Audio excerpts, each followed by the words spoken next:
So, good morning, or good afternoon, whatever it is that you are, and thank you for joining me to explore. I think that's something that's a powerful idea that resistance to persecution can be understood as a form of magic. And to start, we need to start in 1791 in the dense colonial forest of Haiti, where enslaved Africans gathered under the stars for a voodoo ceremony led by a priest named Bookman.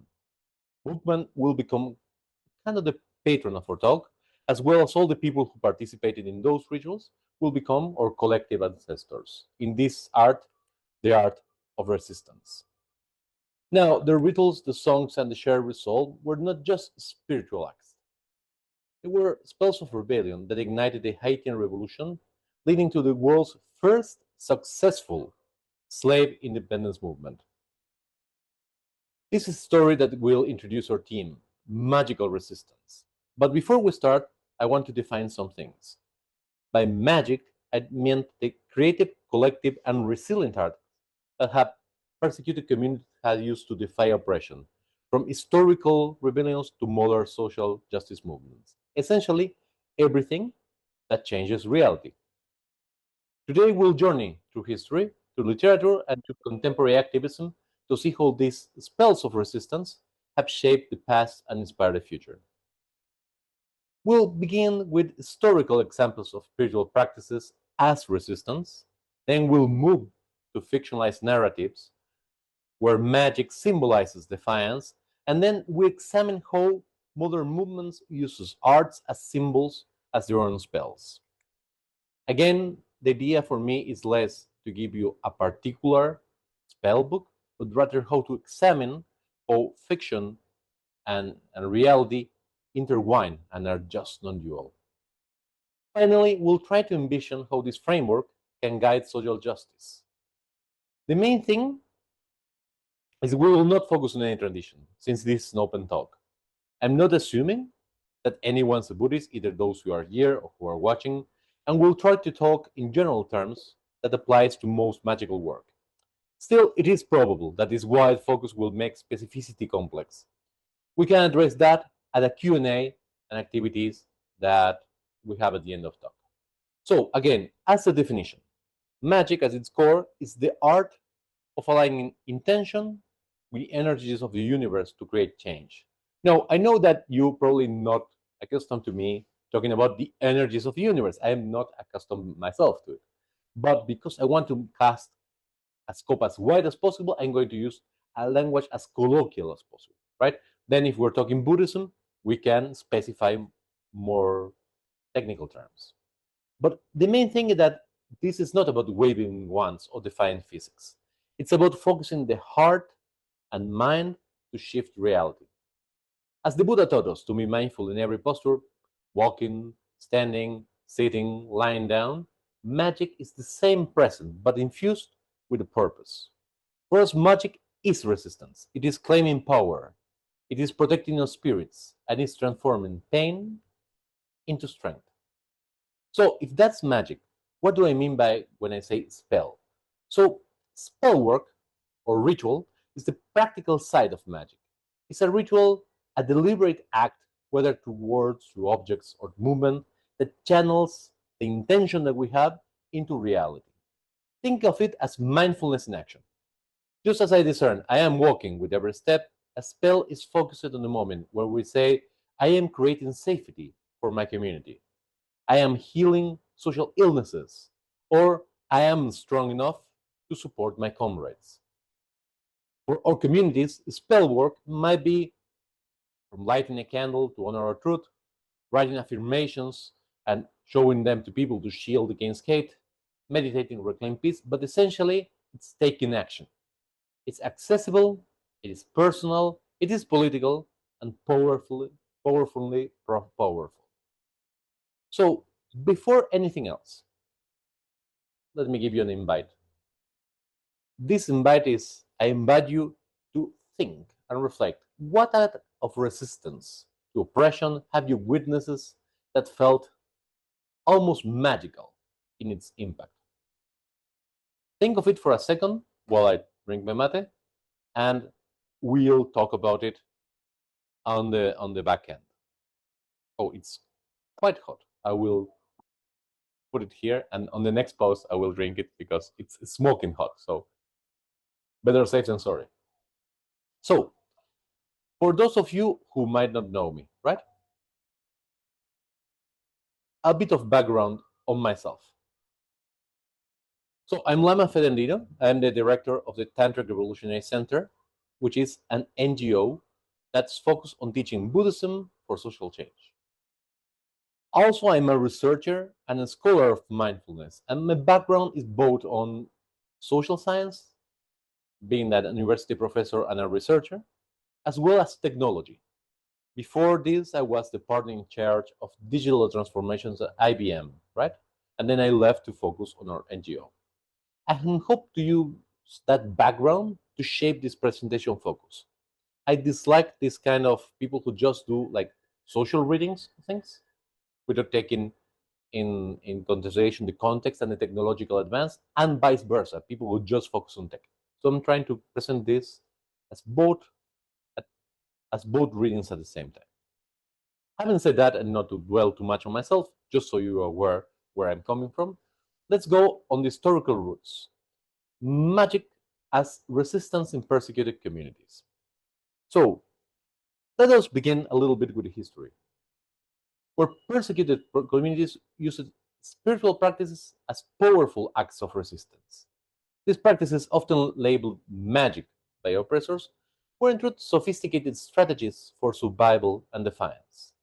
This is very common in Buddhism, for example, where seen from the outside, it's mostly like a religious ritual, right? It seems like a very strange ritual.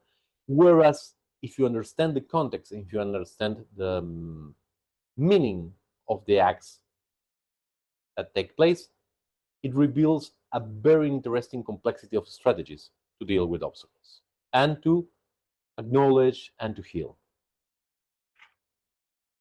So our first example, which is going to be the reigning example of this, is the Haitian Revolution, which took place from 1791 to 1804.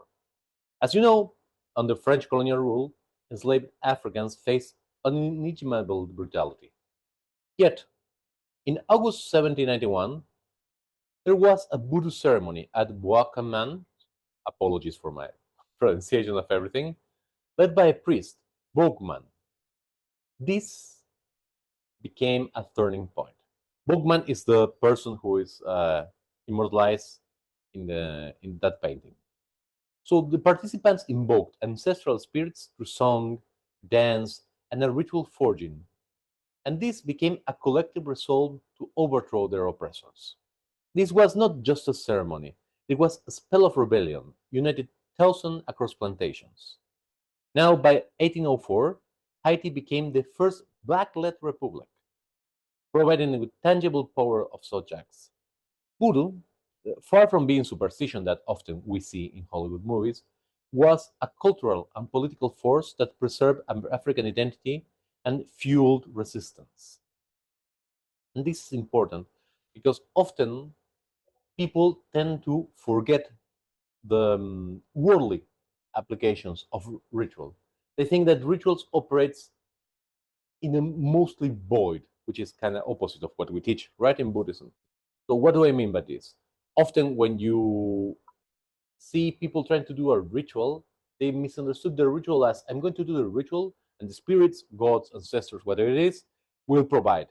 No, the ritual is a means to generate an connection between the spirits and the people that are invoking them, and it should be a constant and continuous and non-dual connection. Both the spirit should move the people, and the people should move the spirits. And this we can see a little bit on the next one, what it calls for survival, which is the ghost dance. This quote, the ghost dance was our hope to restore what was lost, due to Wovoka, a Paiute leader, takes us to the late 19th century, when Native American tribes faced relentless US colonial expansion. The ghost dance movement, initiated by the Paiute prophet Wovoka in 1899, offered a spiritual response to this persecution. Tribes like the Lakota Sioux performed circular dances, believing that they could summon ancestral spirits to restore the lands and the way of life. Now you will see two images. We're going to see a video of them because this was so late in the 19th century. We have almost one of the first images taken from that. But the importance is that it was a symbolic act of defiance. This spell was cast against cultural erasure. Tragically, the movement provoked such fear among the settlers that essentially it became the cause of the Wounded Knee Massacre in 1819, when hundreds of Lakota were killed. But yet, though this seems like a very bad example, the Ghostlands legacy endured, inspiring later indigenous activism, such as the American Indian movement in the 1970s. So, what does these two examples have in common? Both voodoo and the ghost dance were dismissed as magic by the oppressors, yet they function as profound act of resistance. First of all, they gave every participant psychological resilience, which is a vital part of being resistant. You have to try to resist in a way that you feel empowered by it. They also preserve the communal identity and they build communal strength. So they present the building blocks of a community, and this subvert the oppressive systems from within. Usually, when you have oppression, the first aim of any oppression is to deal with resistance. If you need to change something, you need to separate and reduce resistance. This builds the capacity for resistance. To connect this to our lives, let me just watch a brief clip with you. This essentially one of the first videos ever. It's going to be very grainy with no sound. Again, it's a film from 1894, right? But it shows the communal characteristics of the ghost dance.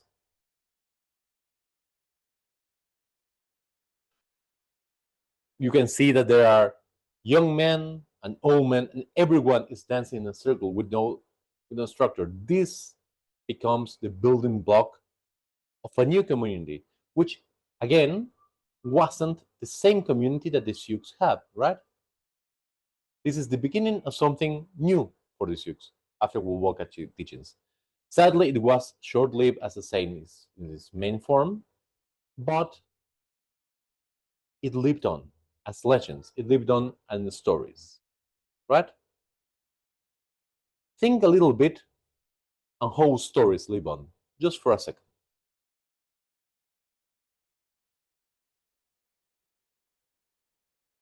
Matter break.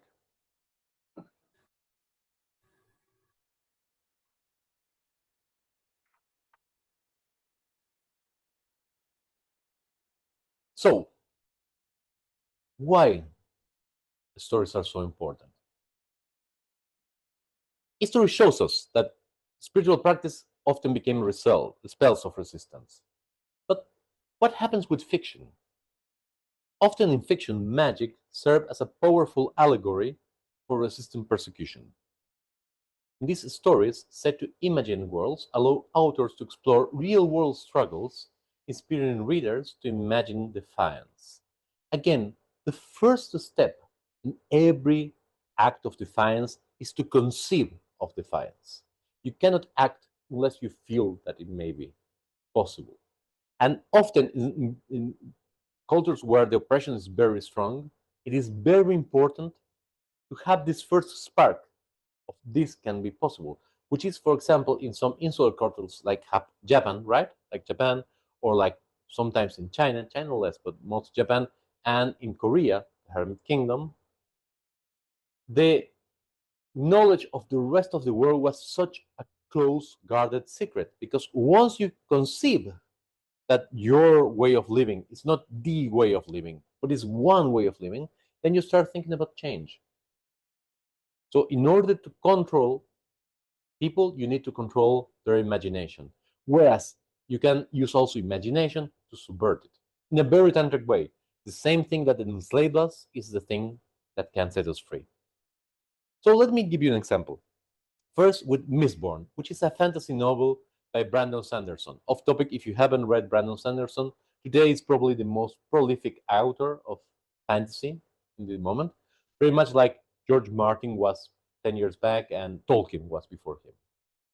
In this world, there is a tyrannical empire that oppresses a lower class called the Ska. The protagonist of the novels discovered that she can wield allomancy, which is a magical system where metal grants power, like strength or emotional influence. So Bin, empowered by the magic, joins a rebel crew to overthrow the empire, using her magic to challenge a seemingly invincible ruler. Now, if this sounds familiar, this is because you have seen it time and time and time again. For example, in Star Wars, what is Luke Skywalker but someone who finds magic, and the Jedi are magic knights, right? We all can agree on that. That finds magic and uses that to overthrow an emperor, right? Or what is the Lord of the Rings? A very different kind of work where someone finds, for example, magic ring that can destroy Sauron, exactly like a kyber crystal, Lamagili. So, why are these kind of stories so popular? Because these narratives mirror real world struggles against systemic inequality, which means that it's not even just one person doing oppressing people, but there's a whole system in which people generates an oppressed class and a ruling class. Bin's powers, this disrupting force, symbolizes the agency of the marginalized. For readers, Mistborn is a call to envision resistance, how, showing how the most powerless can reshape the world. But this is a very, let's say, optimistic tale. Let's go into a more difficult tale, right? Which is The Handmaid's Tale. Probably you already seen it. There is the last of the seasons right now on Prime. Oh, and again, I think I have a problem with my camera because I'm kind of losing my camera. Give me 1 second. Sorry. Let's.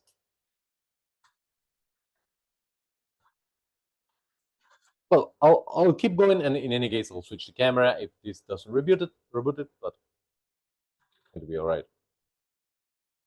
So, oh, here it is. So this has the phrase. This is a wonderful phrase that the protagonist finds carved in her. I think it was her closet, which says "Nolite te bastardes carborundum," which means "Don't let the bastards grind you down" in Latin. So this is a story by Margaret Atwood.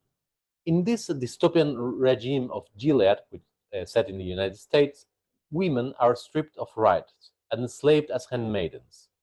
The protagonist, Offred, which means literally of Fred. Fred is her owner, right? Navigates this persecution to subtle acts of resistance because there is a very dangerous secret police. So she has to use secret messages, coded phrases, alliances with an underworld network. These acts, well, they're not supernatural in the sense that we would understand them as magic. They just function as the more magical acts, right? They defy Gillette's control. They defy it through creativity and solidarity. And this novel impacts extend beyond fiction. During real-world protests, activists had worn handmaiden costumes to challenge patriarchal policies, turning Atwood's allegory into a living symbol of resistance. These stories show how fiction uses magic, literal symbolic, to explore persecution and empowerment. Why then stories are so important? Why is then fiction so important? Because fiction provides safe spaces to grapple with injustice, inspiring readers to act in their own worlds. So, what does this suggest about the power of resistance and the power of storytelling? In the place that I ask you to have to write, think a little bit, just for a second, as I take another mate break, and write if you have any kind of fictional character that you might think inspired inspired you to take some action, and then we can share it all together.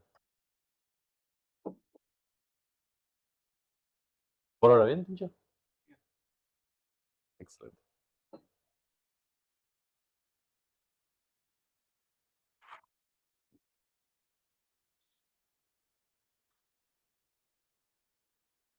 Okay, let's move on.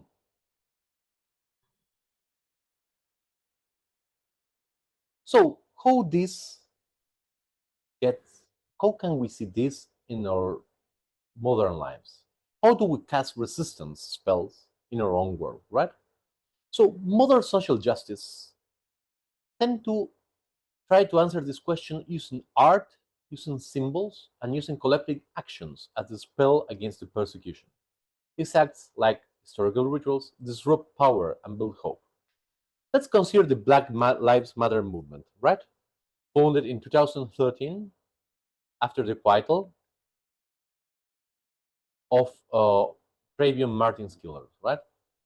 Following George Floyd's murder in 2020, Black Lives Matters became a global force with protests, with murals, and with hashtags like Black Lives Matter, united millions. These are not just expressions, these are spells of resistance.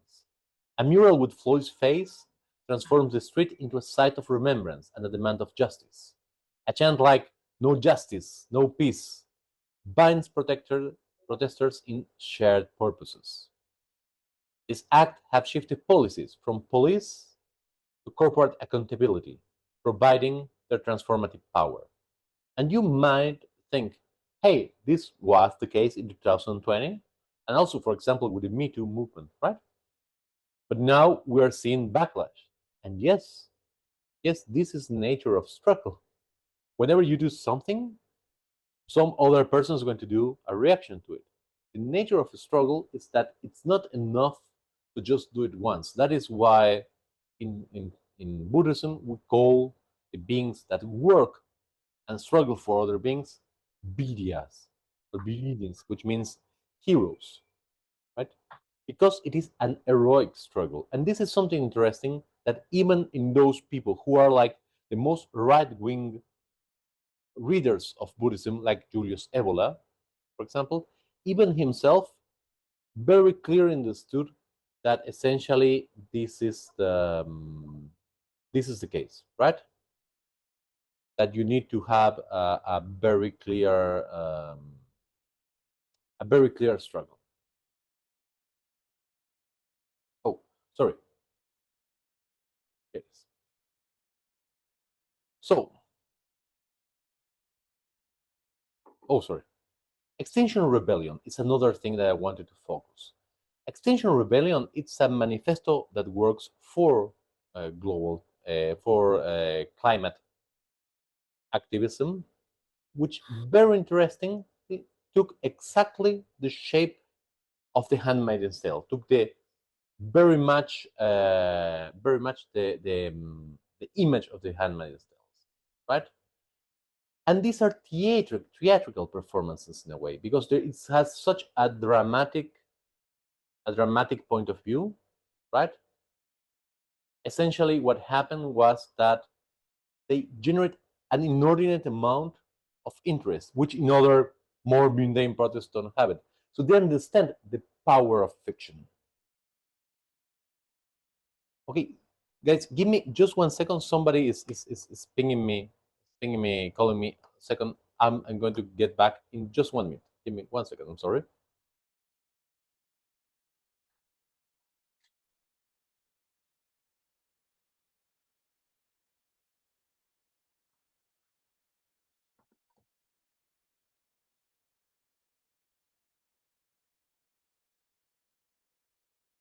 Give me 1 second, guys. I'm going to just be. I need to go pick something.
1,000 apologies to everyone. I guess that's the bad thing about having an open center is that people just are going to come in and and basically ask you things and just going to show up, right? Don't worry. Almost there. Give me 1 second. So, give me 1 second here. So we were. Let me just put record again. Resume. So we're talking about extinction rebellion, right? Because they are so clearly aware of how dramatic they are, they capture a lot of attention, right? And their protest in 2019 led to the UK declaration of a climate emergency, a clear impact, but it was very staged and very artificial and very magical, which is something interesting. Sometimes there is this idea that grassroots efforts, right, can have a very big impact, but also clear, artificially generated rituals can have this much impact. Like a magical incantation, their actions shift the narrative, and the policies providing that creativity can challenge system neglects. So, what did make this movement magical? Because for me, they use art and symbols in a very deliberate way to disrupt, to unify and inspire, very much like the voodoo or the good ghost dance. They transform collective will into tangible change, showing that resistance is a creative art. To explore this, let's try an activity. I'm going to give you 3 minutes, right? And let's try to design anything, something that works as a catalyst for change, a spell, if you will, right? It can be a symbol, it can be a chant, it can be an action that you feel you can inspire change. It must be deliberate, it must be collective. For example, a hashtag. For example, a mural, if you like to draw. For example, a chant or a poem, right? You can use AI, you can draw it, you can write a mini poem, you can do it the way that you want, but for 3 minutes, I want you to think of that, and then we'll see what we got. Is that okay with everyone?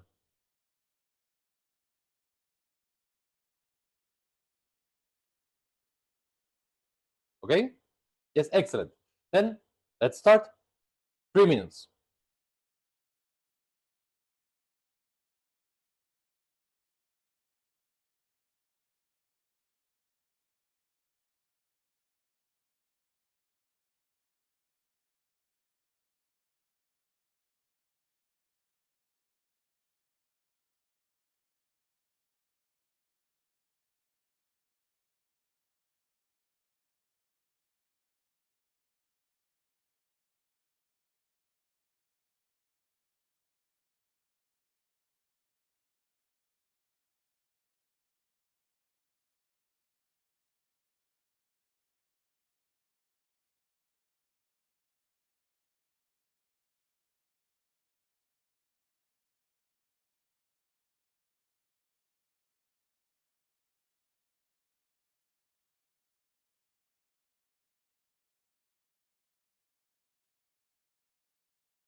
Okay, team just come up with one.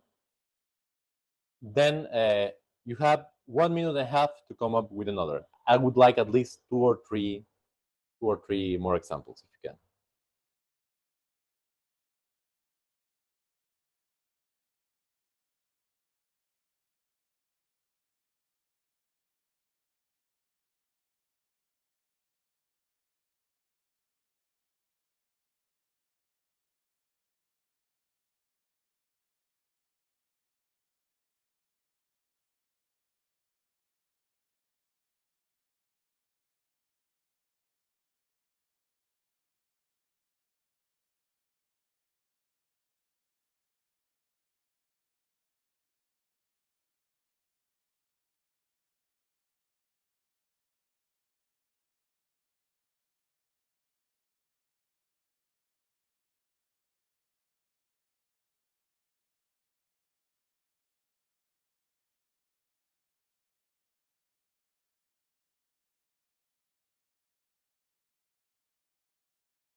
Okay, 30 seconds.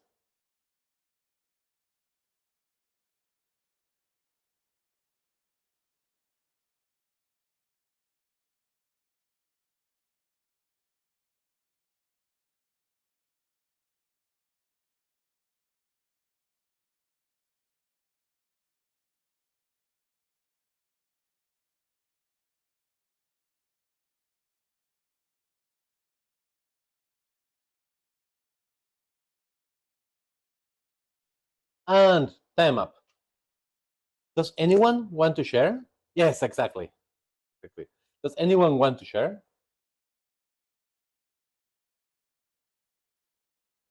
I could share mine, Llama. Excellent. Thank you, Lama Julie. Well, the second idea I had for a spell that was collective and that could really impact change is if somebody, and I'll tell you what I had in mind. So first, I think you get a tray, a circular flat disc type of tray, and then I put a separation of 4 cakes on it, but they were the same weight, the same ingredients, the same exact cakes, but I just made sure that they were divided super, super equally and to kind of engender fairness and equity for Mhm. beings. Excellent. Excellent. So you basically would have like a cake sharing circle. Yes, Llama. Hey, this is But a it was great. baking it. It was baking it. Oh, you mean that you would have like a collective baking? Yes, because then we're creating the thing. So then we have to see it in our mind to create it, and then we're actually creating it. So it's like 2 steps into it. Excellent. And I like it that if you do it collectively, you start building community in that place, and then it gets distributed evenly. This is a very good thing. I think that this is something you should do, Lamajili, at least, or start to do, right? To kind Sure, of Llama. gather together all people and say we're going to do a collective baking, and we're all going to eat. So you invite whoever it is. You can say we have that much of flour. We have 10 pounds of flour, and we have like 10 pounds of salt or what it is. So let's get a big like a big oven or something, and let's try to do it collectively. So everyone has to need, everyone has to. The trick there to make it a real ritual, that it has to have a direction. What would be the direction of that? What is that you're trying to achieve?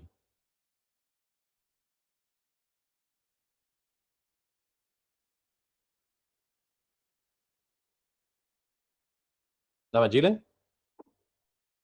Yes, Llama. Can you repeat that about the achievement we're trying to attempt? Yes. Remember that the important part for a ritual is that it has to have a definitive direction, right? What is the change that you're trying to bring about? Really trying to have a space in this world where beings have all their needs met, have all their desires manifested, and that they have happiness and free of suffering. Excellent. Then one thing we could do, we can kind of workshop it as to think about it, and I think we should do this. I think we should do it. Is try to generate the concept of a pure land, right? Like Pemaco. We're going to try to make this world into a pure land. And for what does that mean? That, as you said, every single being has their needs met. So one thing we could do is we could, for example, do this idea of this communal bakery, and everyone who comes there can have at least their food, their food and their hunger met. And then upon that, we build a movement where everyone can just share something. Some people may sue, some people may like give you other things. But I think this could be a wonderful idea to have like start having communal spaces where everyone's needs is met, when everyone is welcome. I think it's a wonderful idea, Lamajili. Thank you, Llama. It's a beautiful dream. Well, let's make it a reality. The first thing we need to do is start organizing ourselves. So that's a great way to do it. I think that this is going to be a very good initiative. So ping me later and we can discuss how we can organize it. So anyone else would like to share something? Or if not, we're going to workshop the Tincho hashtag. We're all equals.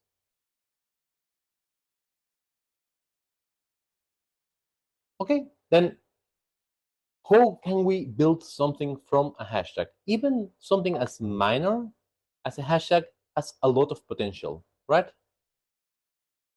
Oh, I don't know this one, Roshi, Bernie Glassman's Greystone Bakery, but I'll look into it. Thank you, Erickson. We should talk, all of us, to kind of organize something like this. So what is essentially we're equal? Well, the first thing that we can do is, if we want to establish that we're equals, what would you say, Tincho, was the main thing you're trying to address? What is the change that you want to have? Personas traten como iguales y no se crean mejores, más importantes que otras porque tienen más dinero o un título o belleza. Says that it's important to kind of dissolve this idea of more importance than other people, right? If you have a title or money or beauty, you are superior to other beings. So the first thing we can do is just to start. First of all, this is very compatible with Lama Gili, right? So we could put it, we are all equals in the Pure Lands, so to speak. But also, let's say that we don't have Lama Gili's idea. The first thing you can do if you want to build this kind of movement is start by trying to find symbols that imply equality, right? For example, the easiest way is to put the equal symbol, right? I'm going to type it here in the chat. This symbol could be like the symbol of movements, two parallel bars. And also you can start finding beings, and especially figures, symbolic figures like justice, the justice itself, right? Or like Manjushri, to whom everyone is equal, that kind of represent this idea of equality. And the third part, the most important part, is to build a community around it. How do you build a community like this? To the power of social media, to the power of storytelling. Now we're in a golden age of storytelling. Before, storytelling was first reserved to oral traditions. Then we had the books. In the 1930s, we had the radio. You could listen to stories from far away. Now you can see and work with people from everywhere. This is the proof right now. So by embracing this kind of networked world, we could start to reach to people that we weren't be able to reach in any other case, right? Does that make sense, guys? So I think you both should talk with Lama Chile. Lama Chile, I'm going to send you Tinjo's phone and vice versa. And I think that we need to get with Erickson, but these are great examples. Thank you very much, guys. So let me just get back to the presentation. Sounds good, Lama. Everybody, you're welcome. And therefore, what is for me the important part that you have to get out of this? You need to build your own spells. You need to build your own communities, nucleated with the causes that you think are worth, and nucleated to be able to resist. There is no self resistance, right? You need to reach out to these global audiences. The globalistic perspective is upon us, whether we like it or not. We might like it, we might not. But as people who are in the path of magic and resistance, we need to use the weapons that we have, right? So whether it's doing some talks, whether it's using AI art, remember that technology is the way to manifest things right now. There's very, very small chance of doing things the old-fashioned way. I'm not saying that there is not, but do not restrict yourself. Use technology as spells, transforming how we advocate for change. And storytelling is vital. Speculative fiction, books, films, games, this will continue to inspire, right? Offering visions of worlds where justice prevails. As Audre Lorde says in that quote, poetry is not a luxury, it's a necessity of life. We all must become poets. We all must become wizards, right? But the most powerful spells are those that we cast ourselves. So each of you has the power to resist injustice, whether it's through art, through organizing, or a single conversation with someone that shifts a perspective. Your spell might be a poem, challenging stereotypes. It may be a community event building solidarity. It may be a hashtag, right? Like Tinchos, sparking a movement. But this is my challenge to you as we're close, right? What spell will you cast to resist persecution and support justice in your world? Think for it just 1 second. What is that you can do, and what is you can commit to do? And I'll give you 3 minutes to think about it, right? What can you, as someone who's trying to affect change in the world, can commit to? 3 minutes from now.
Time up.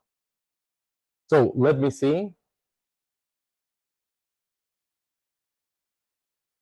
Excellent. Anyone want to share what kind of commitments you can make to change this to storytelling to try to change the world with?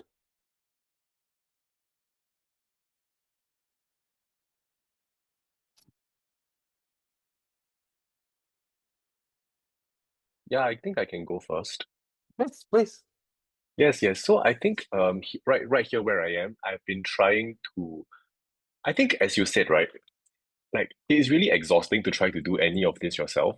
So this year, my ambition has really been to try to make very deliberate friendships across the Buddhist community to be able to slowly shift people's perspectives as well, right? Because I think actually, for better or for worse, sometimes the popular practice of Buddhism can become mindfulness, but it stops at individual benefit. So I'm trying to shift people's perspectives to realize that I think there needs to be an element that is outward facing, so like that has some social impact, right? So I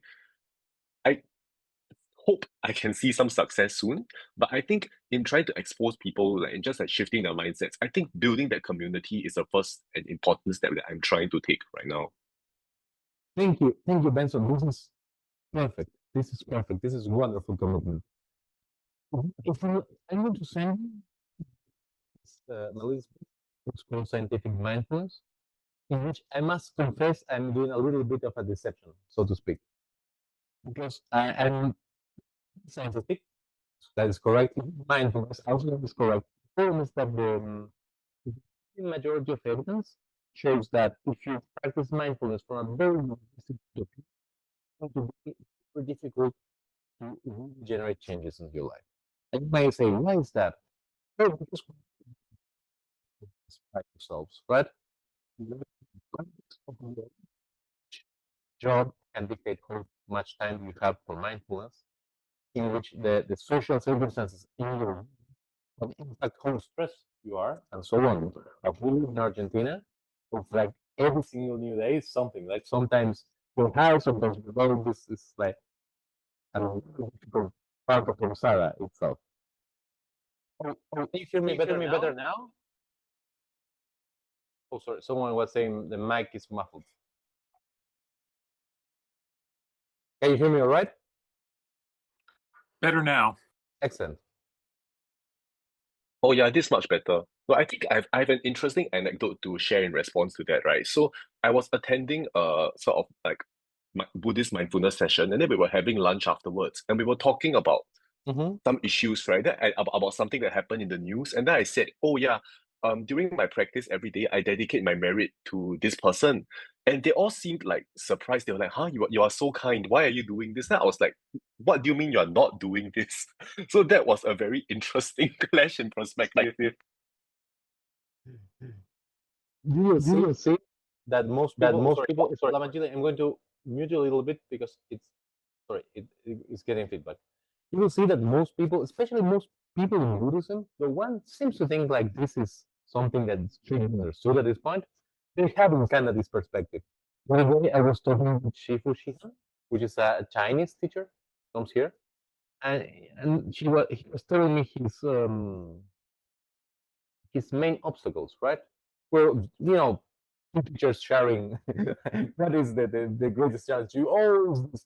And he was telling me that lately he's older than me, right? So we're a couple of generations from you, Benson. But you were telling like it's very difficult because even Buddhists are very individualistic. And he was telling me, but I tell them like there's no samsara and no nirvana unless it's communally because you samsara, like all of us bring samsara, and all of us also can bring nirvana. So we also went together, and people were like, "No, I'm just trying to get better. I'm trying to lose weight. I'm trying to be happier." And he was like, "I think that this is something very important. Thank you, Benson. This is a great commitment. It's a great commitment." And for the rest of you, what I would like to ask you is that you don't need to share it right now, but at least that you need to think about a little bit of this, right? What do you see in your community as magical resistance? And it's very important to start where you are, right? Not to pick causes, not to pick causes that are too complex, but essentially with the people that you are, right? Especially, for example, here now in Argentina, the LGBT community is more distinct in that I've been getting like death threats again because people are like now they're turning a little bit more religious, like evangelistic here, which wasn't common. So this community here is also under a lot of pressure, even though one would say, hey, Buddhists are not not really that attention, they are getting. And once you understand this, what is something that you can do to change, my second challenge to you, what I would like is that you start thinking about art. You start thinking about art. Start thinking, because art, it's within our society, is probably the most impactful way in which you can generate resistance. Therefore, what I would like to propose is that we all together can weave a future where resistance is not just, magical, but essentially it's an unstoppable force. So think, what can you do to help your community if it's being oppressed? Think, how can you be more artistic? And remember the example of extinction. You don't need to be naturalistic. Sometimes being artistic and artificial, it's the right choice. So think about those choices, and let's try to all together build a way of generating a resistance that is unstoppable. With that, I just would love to say thank you for being here. You all have my contact, but here it is in case you don't. And I would love to hear your questions and your thoughts about this talk. But essentially, thank you so much for participating. Gracias, Tincho. So, thoughts, questions, comments, insults. At this point, insults are welcome. We're in the closing part of the talk. But how can I help? Thank you, folks. Does this make sense? Yes, Lamajiri.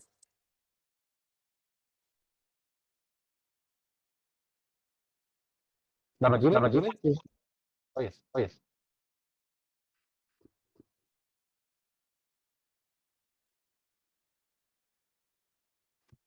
Lamajiri, are you?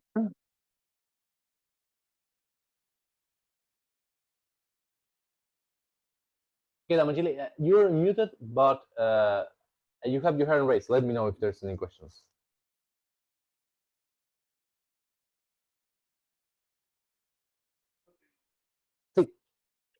Oh, actually, I do have a question if no one else is asking. Oh, Or and then we'll come back. sorry? She was asking a question. Martin was asking a question. Oh, okay, Give okay, me 1 okay, second. okay. We'll come back. Cuando se invocan a los ancestros, Ujú. no es que operan a un nivel sutil, lo que uno entendería vulgarmente como magia, sin directamente sobre el mundo material, sino que lo que hacen es focalizar, lo que hace ese ritual es focalizar la intención, son las mismas personas las que encarnan el cambio. So this is a great question. ¿Puedo responder en inglés? So this is a great question that Tincho is asking. So Tincho says, okay, so let's say that you invoke ancestors, right? So people will think, hey, I'm invoking the ancestor, and ancestors doing the work. Whereas the people who do the work are the people invoking them, right? So that's a very good question. It's a very good question. I will say that and the thing is to get together and invoke the ancestors, right? Like we invoke Bookman at the beginning of the talk. To say Bookman is going to be like or guiding light. Now, in Buddhism, this is for Buddhism, right? Oh, sorry, my muffle is back. Give me 1 second. I'm going to switch mics. Oh, no, it's perfect now. This is good. This is Okay. Okay. So I'm not going to switch mics. Give me 1 second. So in Buddhism, the ancestor idea it's a little bit more complex than usually most systems, right? So the main thing is that in Buddhism, it is important to understand that the ancestor as it was, the person, it's dead, right? It's dead and has gone, whatever it is. But the idea of the ancestor, which is the only thing that we, for example, Tinchu is sitting right next to me, so I can see Tinchu. But in Buddhism, this is the thing I perceive is my mental impression of him, which is very different, like your the mental impression of him, right? So this is going to be essentially to understand that you never truly access the other person. It's like you never see the unvarnished reality, so to speak.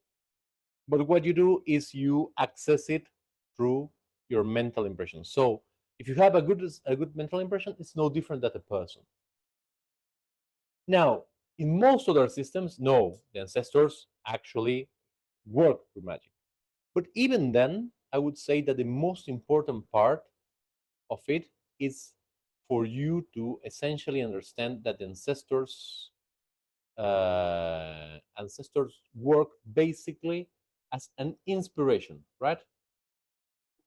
They work mostly as an inspiration rather than anything else, because when you focus, for example, on an ancestor, let's say like a martial arts ancestor, you are a Hung Gar Kung Fu practitioner, and you invoke Wong Fei Hung, right? What you're trying to get is the spirit and what the ancestor symbolizes. In Wong Fei Hung's, for example, valor, courage, martial skill.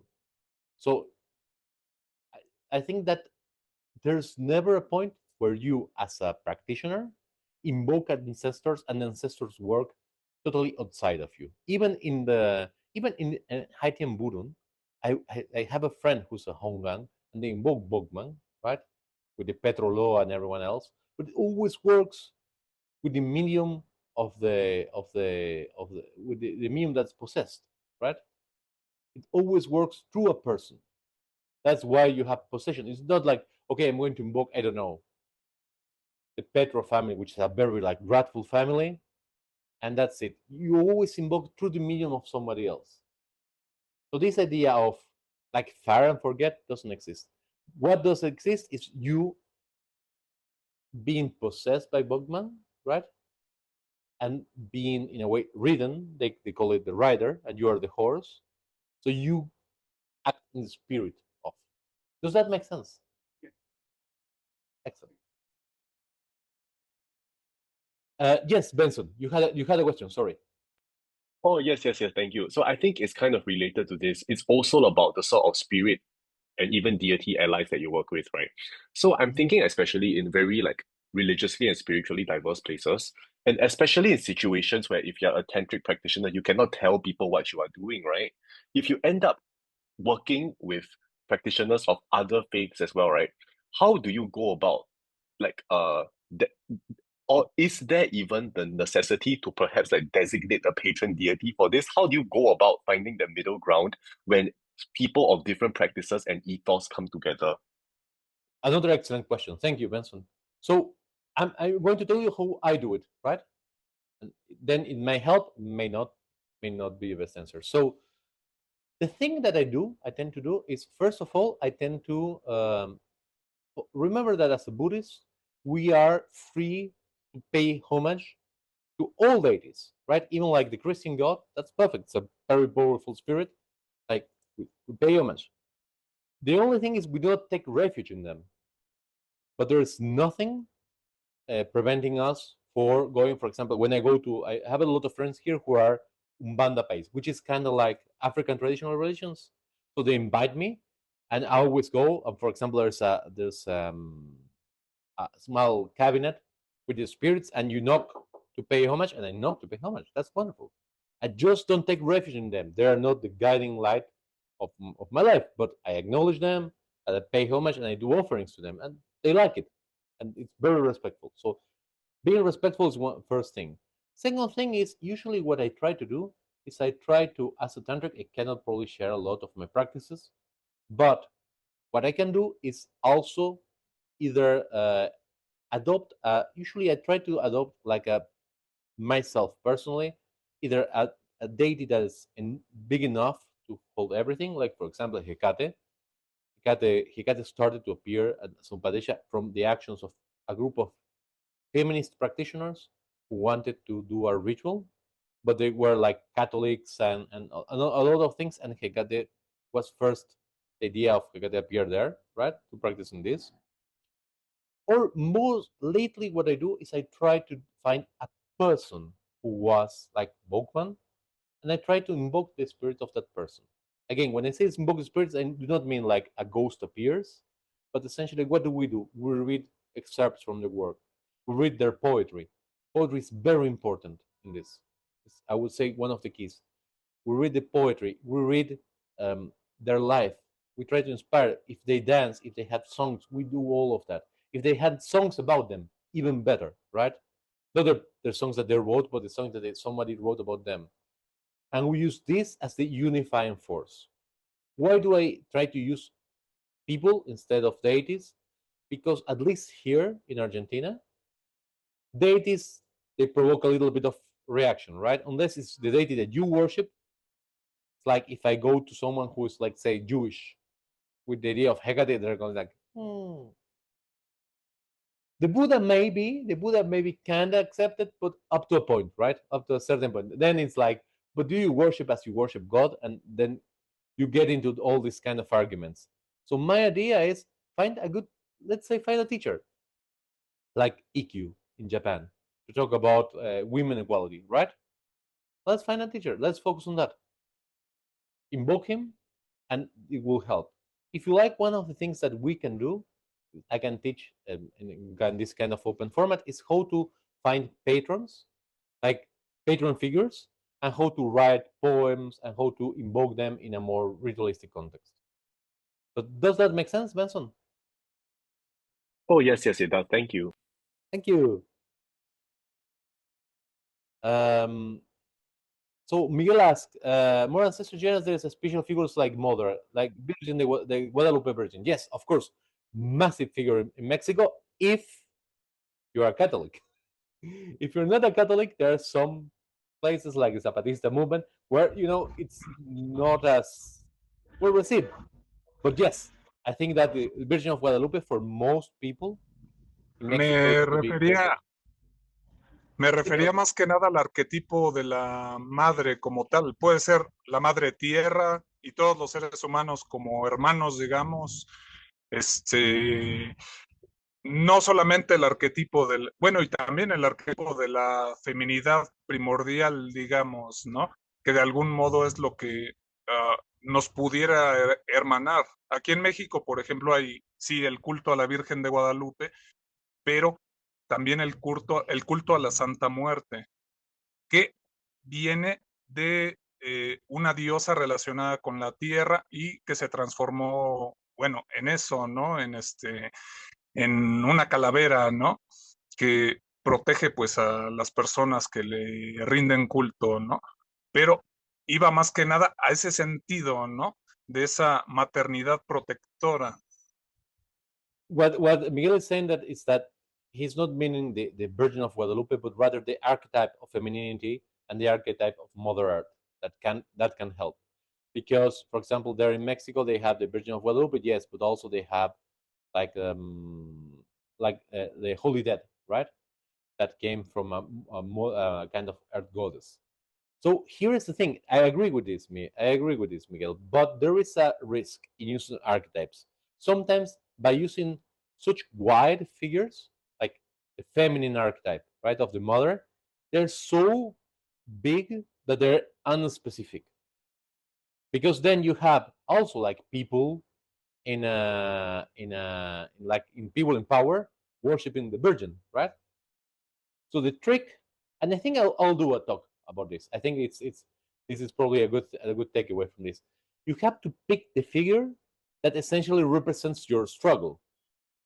So if you have as a patron figure like the Virgin of Guadalupe or the Holy Dead, and then the people who are oppressing you have the Holy Dead and the Virgin of Guadalupe, it's not going to work as a symbol, neither magically, not artistically, not politically, right?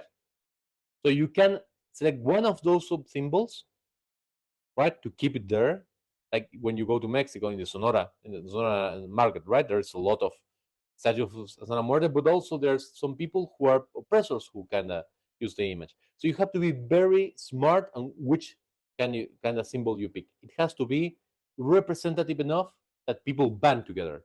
Because if people, you say, okay, let's say the version of Guadalupe, and they're like, no, but the people who oppress me are also Guadalupeños, then it's going to lose cohesion. Does that make sense?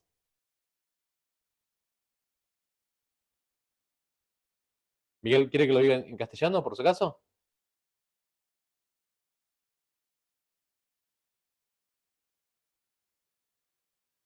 Miguel? Sí, perfecto. Excellent. And Lama Gili was saying, yes, it's not an admin, and it's very absurd and rare, and that is why it's valuable to give away your own merit. Yes. That is why when people do this honestly, they're basically training to be heroes, right? You all need to be heroes. And yes, Benson, in Hong Kong, both the police and the triad worship Wang Gong, which is wonderful. Because for me, in this manner, Wang Gong becomes a symbol of the duality of the life, that the triads and the police cannot exist without each other, right? So as this for me is less a symbol of resistance, it's more a symbol of cohabitation. I think that and correct me if I'm wrong, Duke Wang Gong has like one, depending on which hand has the green destiny. No, sorry, the green dragon. It's where it's a triad or a police, right? I'm not sure, but I feel like I've heard someone say that before. Excellent. So yes. So for me, it's a very important symbol. Perhaps not of resistance, but certainly of understanding, right? So that's another way to pick a pattern that essentially will generate unity. It's very important.